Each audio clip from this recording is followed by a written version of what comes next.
Hi friends, welcome to Nirmala kitchen.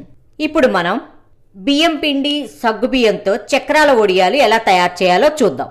ఈ వడియాలు క్రిస్పీగా టేస్టీగా చాలా బాగుంటాయండి. వీడియో మొత్తం కంప్లీట్గా చూడండి, అస్సలు స్కిప్ చేయొద్దు. బియ్యం పిండి ఒక బౌల్. బియ్యంని మరపట్టించిన పిండే చాలా టేస్ట్ ఉంటుందండి. మీరు వీలైనంత వరకు అలాగే ట్రై చేయండి. ఒక పెద్ద బౌల్ తీసుకొని ఆ బియ్యం పిండి వేసుకోండి. 2 బౌల్స్ వాటర్. అస్సలు ఉండలు లేకుండా మిక్స్ చేసుకొని పక్కన పెట్టుకోండి.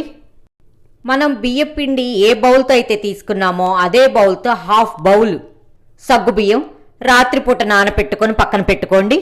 ఇదిగోండి, రాత్రిపూట నానపెట్టుకున్నాం కదా, మెత్తగా అయింది. ఈ సగ్గుబియ్యం మొత్తాన్ని మెత్తగా గ్రైండ్ చేసి పక్కన పెట్టుకోండి.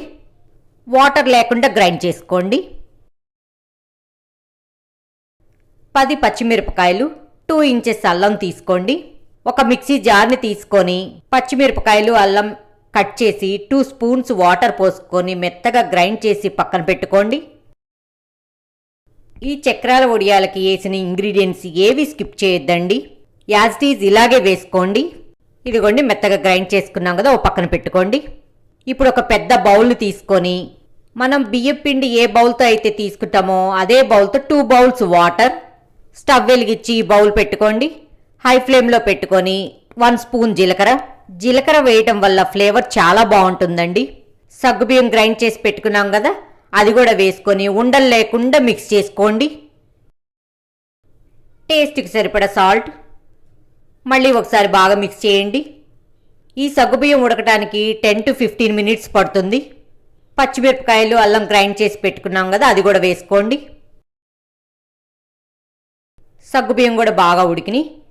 మనం బియ్యం పిండి వాటర్ కలిపి పెట్టుకున్నాం కదా, దాన్ని ఒకసారి మళ్ళీ మిక్స్ చేసుకొని కొంచెం కొంచెం పోసుకుంటూ మిక్స్ చేసుకోండి. అస్సలు ఉండలు కట్టకూడదు. ఈ వడియాలు చాలా సింపుల్ అండి, చాలా టేస్టీగా కూడా ఉంటాయి. 2 ఇయర్స్ ఉన్నా కూడా పాడవ్వండి. పిల్లలకి ఈవినింగ్ స్నాక్స్ లాగా కూడా పెట్టచ్చు.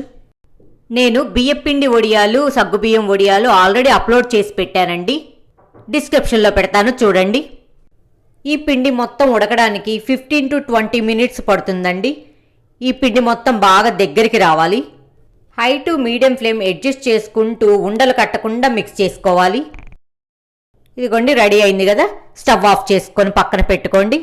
ఈ పిండి బాగా చల్లారాలి. ఇదిగోండి, చల్లారిన తర్వాత ఈ విధంగా ఉంటుంది.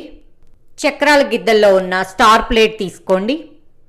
ఆ చక్రాల గొట్టంలో స్టార్ ప్లేట్ పెట్టాం కదా, ఇప్పుడు చిన్న స్పూన్తో ఆ పిండిని ఆ చక్రాల గొట్టంలో వేయండి. ఇక్కడ నేను చూపిస్తున్నా చూడండి, ఈ విధంగా చేయండి.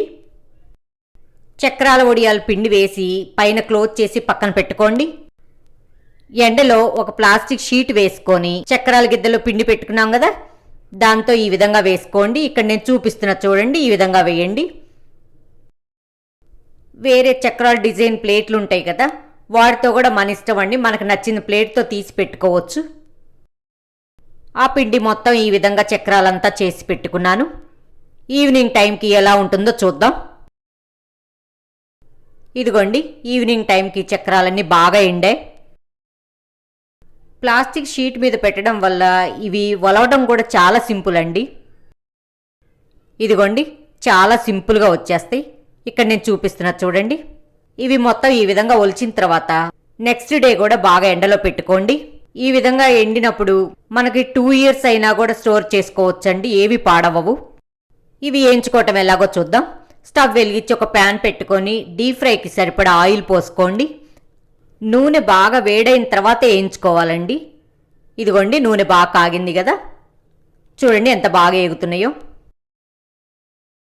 ఈ విధంగా వేయించుకొని ఒక 8 బాక్స్లో పెట్టుకొని మూత పెట్టుకుంటే 2 డేస్ అయినా కూడా పాడవ్వండి. చూశారు కదా ఎంత క్రిస్పీగా ఉన్నాయో, చాలా టేస్టీగా ఉంటాయండి ఈ వడియాలు. మీరు ఇదే విధంగా ట్రై చేసి మీకు ఎలా కుదిరింది అనేది కామెంట్ రూపంలో తెలియచేయండి. అంతే, ఎంతో రుచికరమైన బియ్యం పిండి సగ్గు బియ్యంతో చక్రాల వడియాలు రెడీ.